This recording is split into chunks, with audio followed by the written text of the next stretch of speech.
Boa noite, família, boa noite, povo de Deus, irmãs e irmãs. Óleo de alegria, de refrigério seja derramado sobre todos, amém? Hoje e sempre, em nome de Cristo Jesus, o Senhor. Que Deus derrame mesmo renovo, alegria, esperança, fé, disposição, coragem, amém? São promessas de Deus para a nossa vida. Glória a Deus. Boa noite, bem-vindos aí a essa viração do dia. Estamos aí encerrando o mês de setembro, né? Caminhando para o fim de setembro, iniciamos a primavera, tempo de transformação, de flores. Aconselho você a escutar a música do Beto Guedes, Sol de Primavera, uma palavra mesmo assim inspiradora. A gente, quando vê virtude, a gente pode ter certeza que o Espírito foi com a pessoa. Ninguém faz o bem se o Espírito não for com ele, né? Às vezes a gente tem uma visão muito religiosa do Espírito Santo e não entende que a misericórdia de Deus faz com que o Espírito opere na vida das pessoas, né? A Bíblia diz que ele faz cair chuva sobre justos e injustos, e a terra de si mesmo produz o seu fruto. Então eu louvo a Deus porque aquele homem lá parece que ficou pior aqui. Ele teve uma inspiração, escreveu algo assim muito forte. Beto Guedes, Sol de Primavera, muito bom, né? Fala sobre perseverar. Ele fala uma coisa muito forte na música lá. Já sabemos muito, só nos resta aprender. Muito legal, tem muita gente que sabe muito, mas ainda não aprendeu aquilo que sabe, né? Esse está sendo o nosso esforço aqui. Glória a Deus, graças a Deus, muito bom. Grande privilégio, estamos chegando aí. Amanhã, se Deus quiser, a gente conclui essa reflexão aí em Ezequiel 37, amém? E Ezequiel 37, sobre o vale de ossos secos lá na vida do profeta Ezequiel, amém?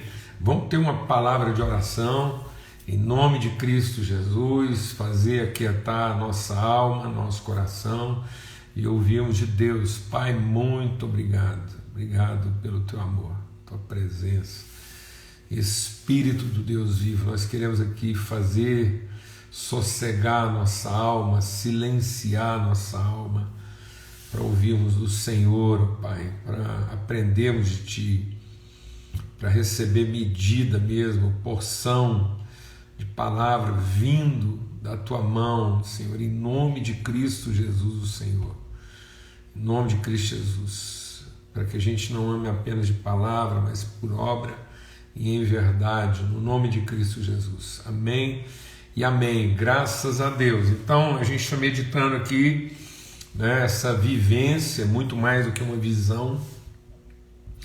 Então Deus não deu uma visão apenas, pelo que o profeta diz, veio sobre mim a mão do Senhor e ele me levou pelo Espírito do Senhor e me deixou, me colocou, me posicionou no meio de um vale que estava cheio de ossos.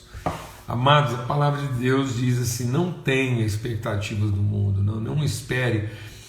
Olha, receber alguma coisa do mundo só o diabo para te dar. Quem deixa Deus ministrar o nosso coração?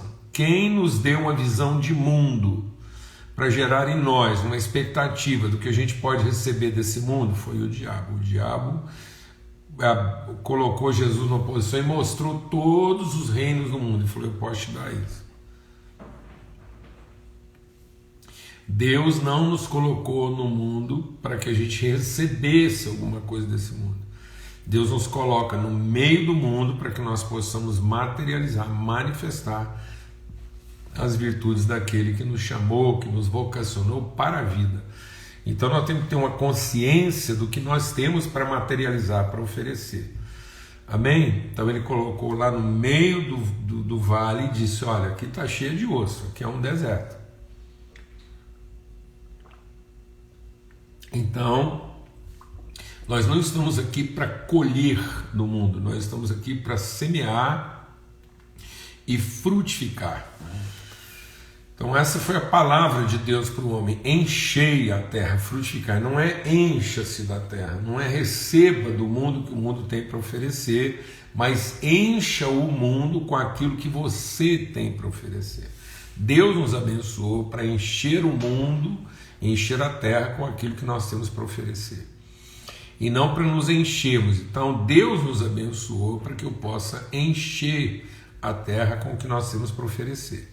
Então Deus não vai me dar o que a terra tem para me oferecer para me abençoar. Amém? Glória a Deus.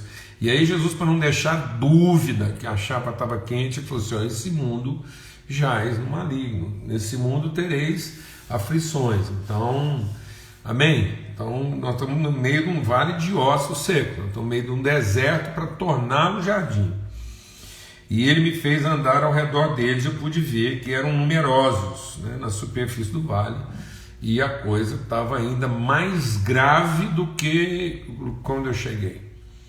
Então nós precisamos ter essa percepção, essa clareza de entendimento, que o mundo está vivendo no maligno, o mundo não tem nada para oferecer para os filhos de Deus, e nós estamos aqui para oferecer ao mundo aquilo que Deus já nos deu. Então nós não podemos ter expectativa. Então, às vezes tem muita gente aí que está assim, desapontado, sofrendo, né? Quando às vezes você está esperando das pessoas o que elas não podem oferecer. Então, uma coisa é a angústia por conta do que as pessoas estão vivendo. Outra coisa é o sofrimento pelo desapontamento do que elas não estão oferecendo. Então muitos cristãos estão sofrendo desapontamento porque as pessoas não estão oferecendo para eles o que eles se julgam merecedores de receber, sendo que a gente tinha que estar sofrendo a angústia, né, pelo que as pessoas estão sofrendo e vivendo. Então a angústia não vale, essa consciência. Mas Deus está dizendo: eu posso reviver, eu posso fazer reviver, e eu vou fazer. E ele diz então: eu vou fazer, e eles saberão que eu sou o Senhor, porque eu falei e eu cumprirei. Então Deus não está colocando a gente numa situação para um talvez seja, não. É um com certeza porque já foi. Então é um será, porque é e porque já foi, porque ele prometeu, ele disse que faria. Deus tem um plano de encher a terra com a sua glória. Isso se cumprirá. Não tem capeta, não tem demônio, não tem gente poderosa, não tem instituição, não tem religião, não tem igreja boa, não tem igreja ruim, não tem ninguém que possa impedir Deus de cumprir aquilo que ele disse que faria, e ele vai encher a terra com a sua glória, e toda a terra verá a glória do Senhor através dos seus filhos.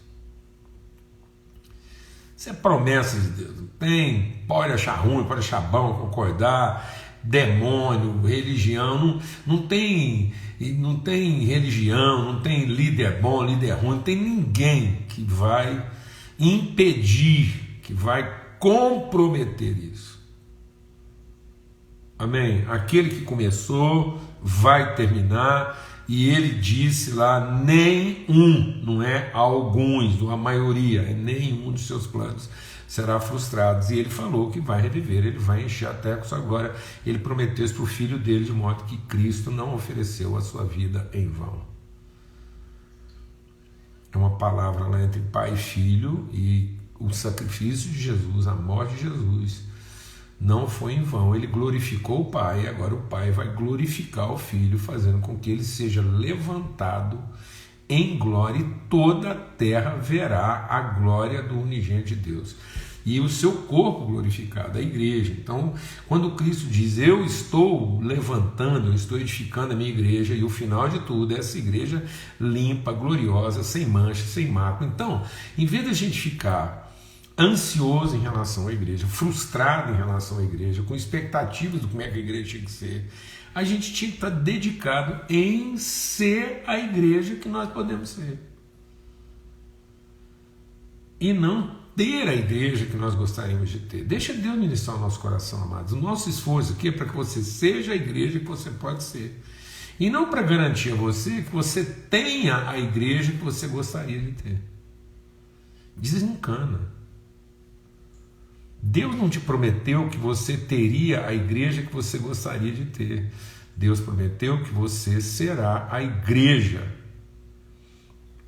que Ele disse que nós seremos.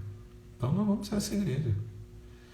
E quanto mais cedo eu me libertar da expectativa da igreja que eu gostaria de ter, eu vou me tornando a igreja que eu fui feito para ser. Boa parte das pessoas não conseguem ser a igreja que foram feitos para ser porque ficam na expectativa de ter a igreja que gostariam de ter.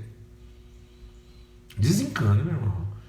Desencana, para de ficar aí colocando nos outros a responsabilidade, a culpa de achar que eles é que estão atrapalhando você de ter a igreja que você gostaria de ter. E passe a cumprir o propósito de ser a igreja que você foi levantado para ser. Amém? Igreja profética, igreja que declara, que profetiza, que anuncia, que tem compromisso, que ouve Deus, que responde a Deus. Nós não estamos aqui para responder a homens, rapaz, amados. Foi isso que o João e o Pedro lá falaram na largada, lá, quando tentaram impedir. Ele falou assim: o que importa mais? Ouvir a Deus ou aos homens? Então nós vamos conversar, não tem preguiça de conversar, não. Qual que é o problema? Vamos conversar, vamos ter as conversas difíceis que a gente precisa de ter, mas sem achar que isso tudo está subjúdice, que isso pode virar uma outra coisa. Não.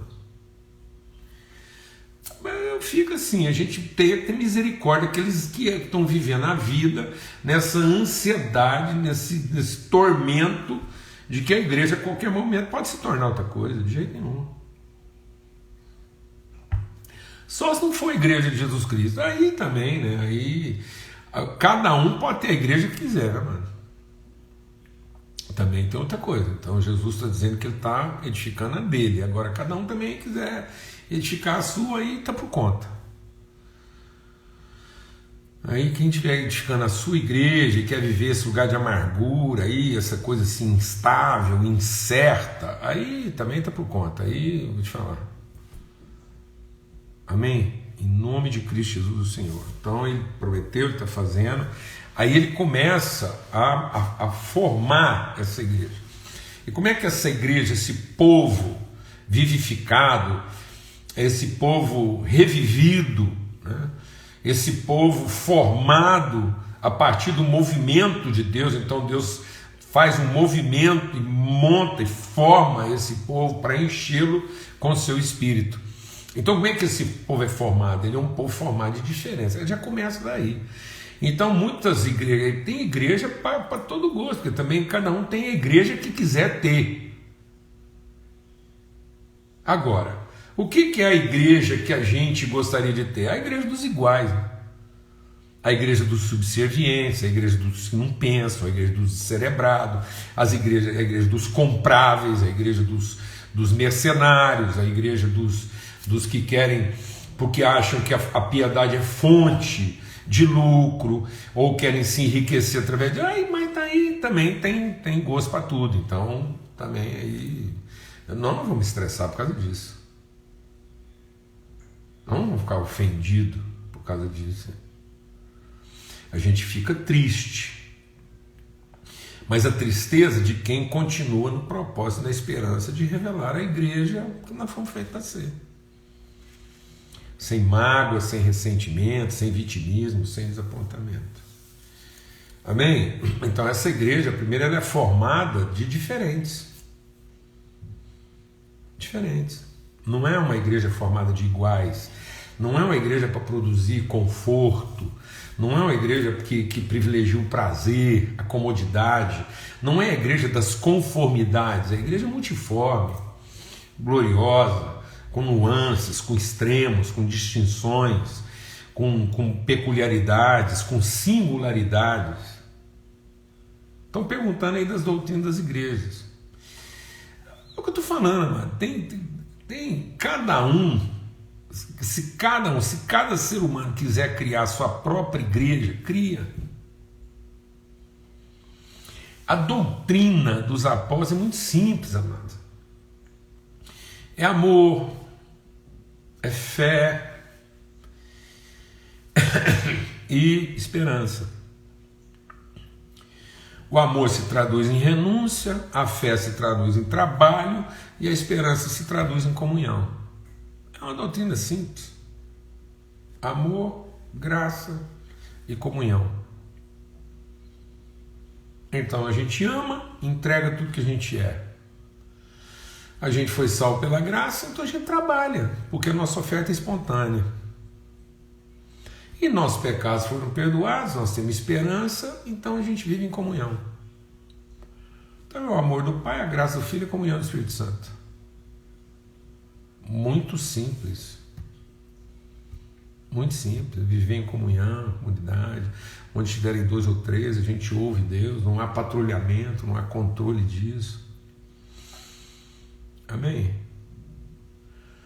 Isso traduz o amor do Pai, a graça do Filho, a comunhão do Espírito Santo, traduz a natureza de Deus. Agora, passado aí, cada um vai interpretando também, né? vai trazendo a complicação que quiser. Até que muitas vezes não é nem como forma de esclarecer, né? É como forma de gerar subserviência, de gerar controle, de ter domínio, porque o resto você está em amor, em graça, em comunhão, você tem certeza que os pecados estão perdoados, a misericórdia reina, seu coração é movido de bondade, sua oferta é espontânea, o resto a gente conversa. Por mais difícil que a conversa seja. Agora, por que a gente tem que inventar tanto dogma? Por que a gente tem que ter tanta regra? Porque quanto mais rígidas forem as regras e mais claras forem as regras, menos a gente precisa conversar, né? Principalmente as conversas difíceis.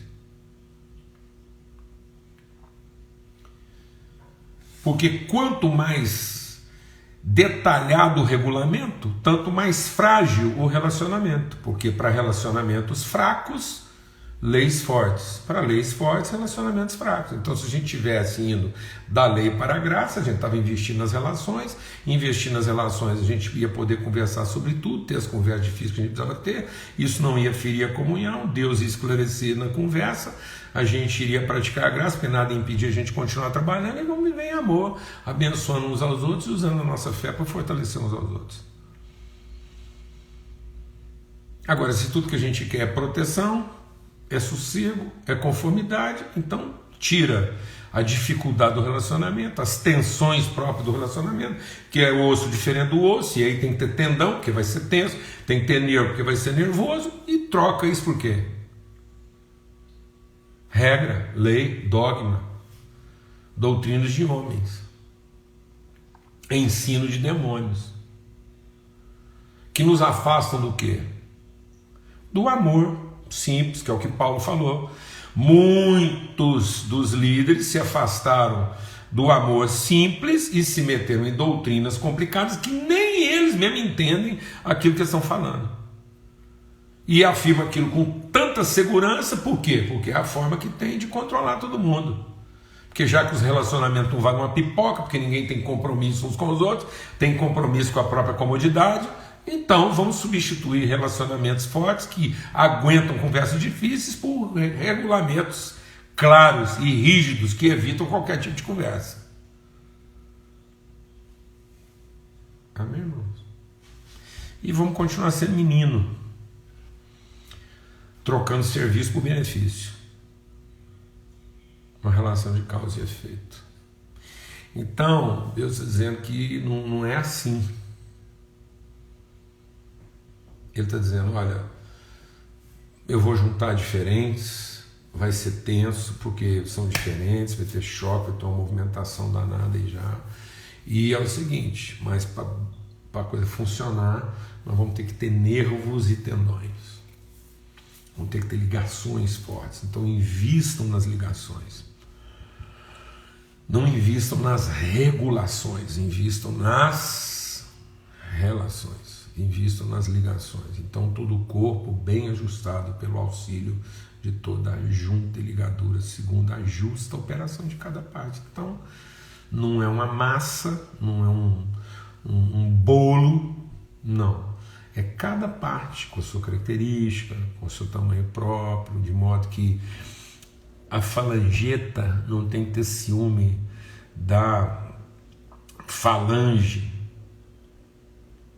Então o osso do dedo não tem que ter ciúme do osso da coxa, porque eles não ficam comparando o tamanho do outro. Porque a hora que você quiser comparar é simples, coloca um fêmur, implanta um fêmur no dedo da sua mão e dorme com um barulho desse. Dorme com um barulho desse. Se todo mundo tem que ter tamanho de fêmur, entrega uma rosa com fêmur, faz um carinho com fêmur, faz uma cirurgia, dá um nó num cadarço. Meu Deus do céu, meu Deus do céu, isso é insanidade. Comparações totalmente fora de propósito, esquisita, loucura, insanidade, perturbação, crise de poder.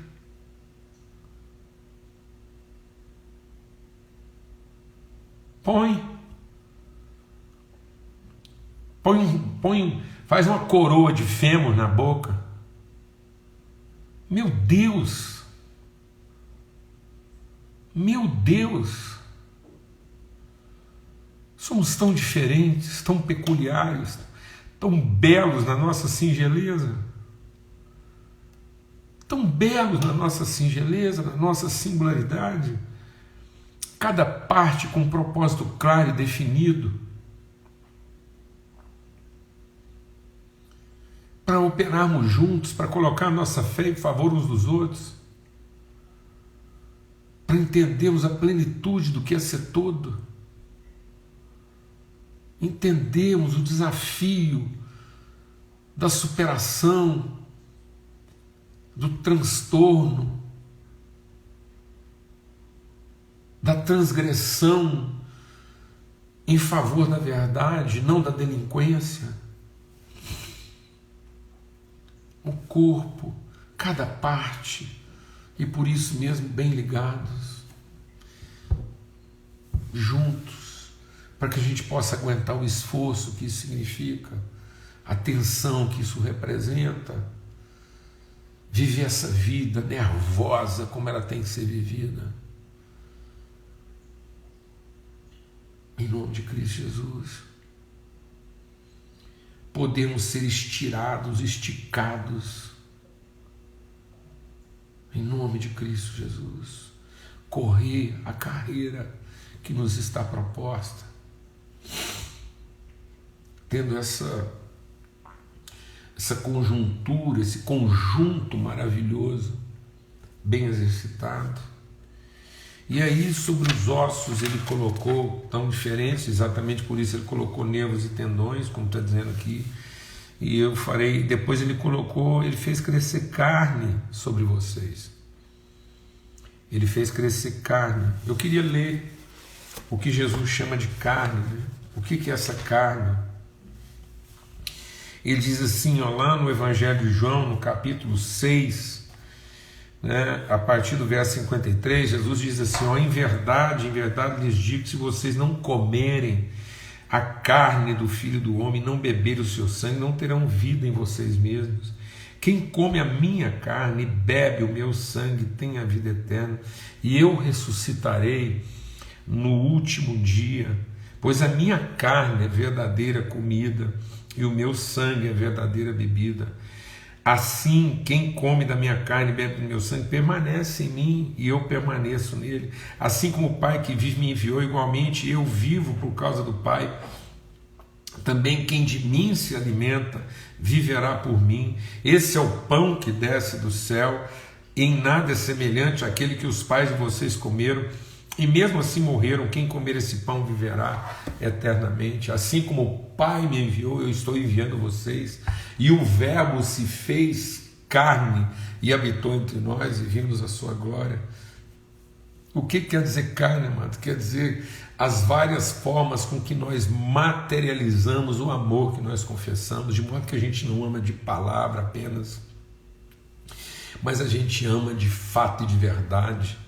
Nossa vida está substanciada naquilo que a gente entrega, naquilo que a gente comunga, e não é aquilo que a gente dá que cobre, não é o que nós temos, é aquilo que a gente entrega do que nós somos, daquilo que faz parte de nós. Muitas vezes a gente está traduzindo o nosso amor naquilo que a gente sacrifica, naquilo que a gente declara, ou nos milagres que a gente opera. Paulo fala sobre isso. Você pode ter a palavra mais poderosa que o mundo já viu, o discurso, o sermão, você pode ser o exegeto, o teólogo, o que for, você pode ser o maior escritor de livros que a humanidade já viu, você pode preparar os maiores sermões que a humanidade já ouviu, nós podemos operar milagres, sinais, prodígio, tudo, fazer fogo descer do céu, nós podemos ser filantropo, dar nossa fortuna para as pessoas, mas se isso não representa a nossa própria vida sendo entregue, se as pessoas não estiverem comendo a nossa própria carne, se isso não estiver subtraindo anos da nossa existência,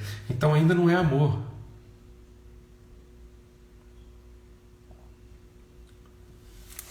Então ainda não é amor.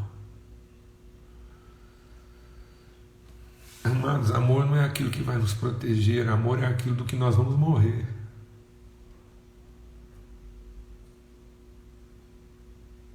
Amor é aquilo que a gente vai morrer.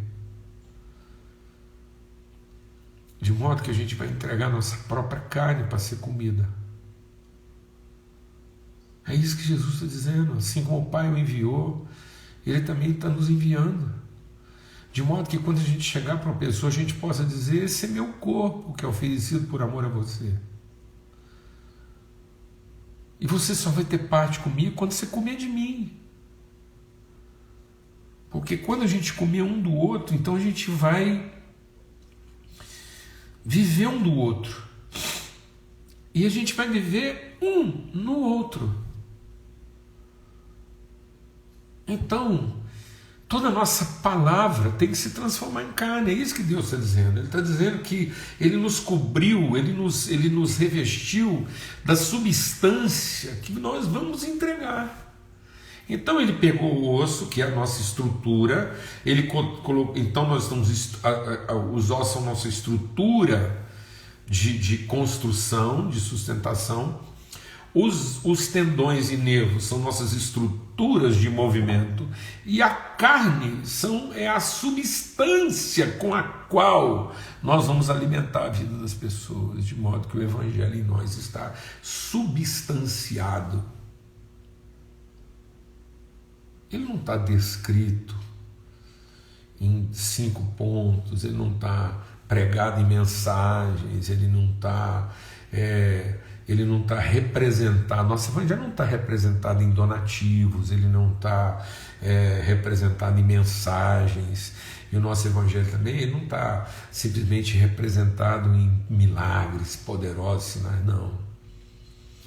Nosso Evangelho, acima de tudo isso, na medida que tem os milagres, e talvez não tenham, na medida que tem a oportunidade das mensagens, e talvez não tenham, e na medida em que a gente possa fazer algum nativo, ou talvez não, mas, haja o que houver, o Evangelho estará transubstanciado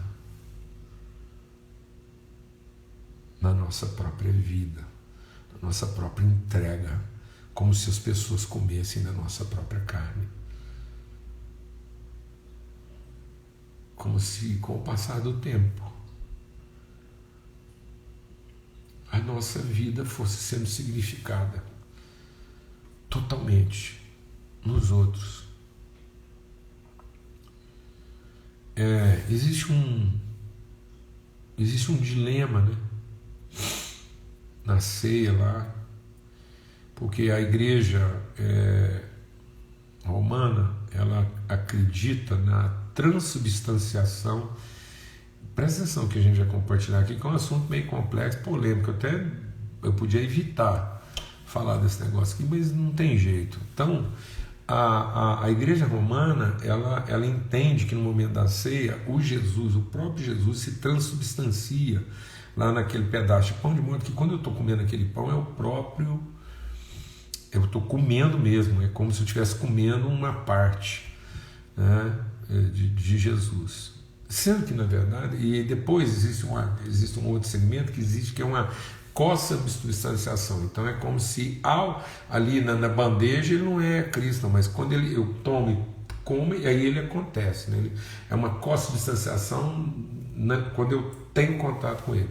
E também a maioria das igrejas evangélicas entende que é só uma representação, né? Que o sacramento é um momento em que o Espírito toma dos elementos e o Espírito Santo comunica.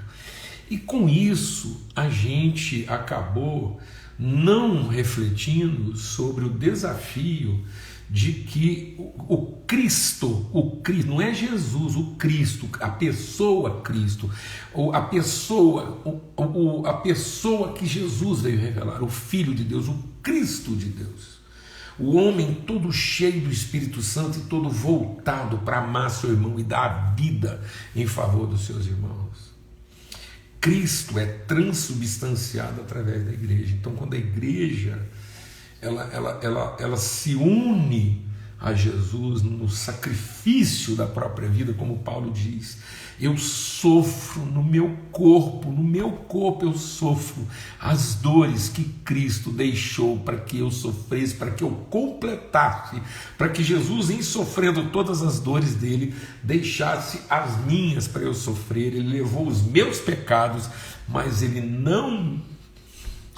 Jesus levou os meus pecados na cruz, mas ele não me subtraiu o privilégio de viver as minhas próprias dores em favor dos meus irmãos. Ele me poupou da condenação do meu pecado para que eu vivesse o sublime privilégio de, como ele, sofrer a entrega da minha própria vida também em favor dos meus irmãos. Nós somos o corpo, nós somos essa carne. Então nosso evangelho tem que ter substância. Nosso evangelho, ele tem que ter peso de matéria entregue, não só de teorias, de ideias. Quantas vezes a gente faz um donativo e, ao fazer o donativo, a gente subtrai dignidade, porque não comunica virtude. A gente faz o donativo como quem dá do que tem e não como quem entrega a si mesmo na relação. Quantas vezes a gente faz o donativo para que a pessoa não tenha que comer da minha carne? Quantas vezes eu tenho que pregar um sermão bem pregado para que as pessoas não tenham que comer da minha carne? Quantas vezes eu prefiro operar um milagre do que ser um milagre? Quantas vezes eu preferia ter o paralítico andando só para não ter que empurrar a cadeira? Quantas vezes eu preferia dar um donativo para alimentar alguém porque eu mesmo não quero ser a comida dele?